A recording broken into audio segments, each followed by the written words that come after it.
Susan Milligan. And I'm Shea Wood with Lock and Key. We're glad to be back, glad to be together today, sharing about our book, Moving Him In. Yes. Can we talk about your outfit today? Oh, my new scarf. You like my new scarf? I'm really loving my new scarf. Do y'all like my new scarf? I was talking more about the blanket that you're wearing with the new scarf.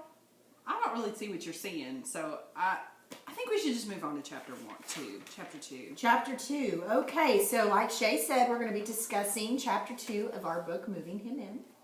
We encourage you to go on to Amazon.com and get your copy so you can, go along with us. Yeah. Anyway, we're going to turn to page 28. I want to read a scripture. We're actually going to read from the book today. Okay, I'm ready for it. Okay. But when he came to himself, he said, "How many of my father's hired servants have bread enough to spare, and I perish with hunger? I will arise and go to my father and say to him, 'Father, I have sinned against you, and I've sinned against heaven, and I am no longer worthy to be called your son. Make me like one of your servants.' And he arose and came to his father."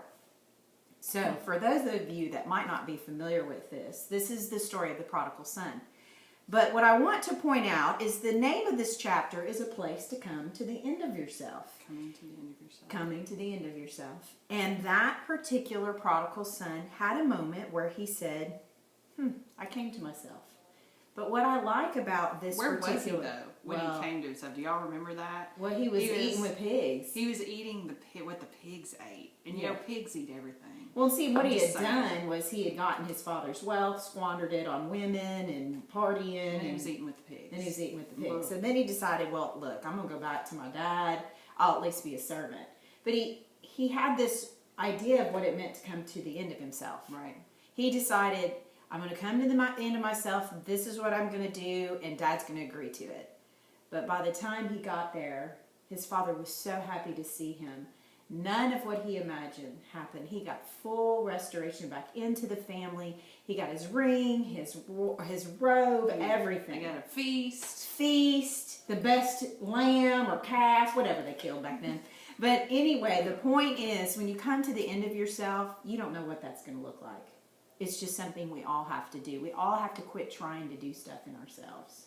Well, that's really hard, because when you don't know what the solution is or who the solution is, that's really scary. That's a scary place to say, to admit you were wrong, to come running back and say, I squandered everything, I lived it up, I drank, I slept around, I just did it all.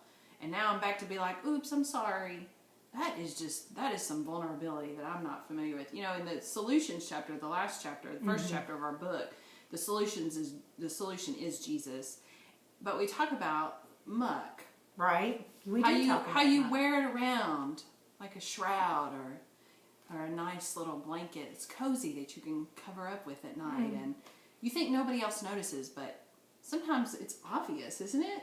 Yeah, it really is obvious. Like, don't you think your muck that you're wearing that you think nobody knows or notices? Is that what you're talking about?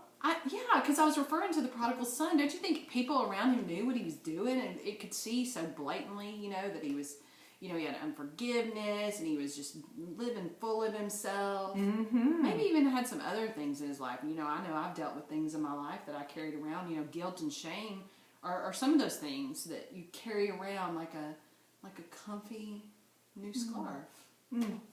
So Shea, earlier I asked about your blanket that you're unwilling to admit. So are you willing to come to the end of yourself and admit that maybe there's some muck in your life that we could discuss and take to Jesus? And I bet you he has a real creative plan for you. I'm not sure. I'm kind of comfortable right now in my cozy muck. Okay. But anyway, we'll address this some more. Hopefully muck won't be back. Right. But it might be. So thanks for joining us today. Email us your questions and comments. And not email them. They could just comment right there on Facebook. Comment right there on Facebook. Yeah, email. Okay. So we'd love to hear from you. Thanks. Bye. Bye.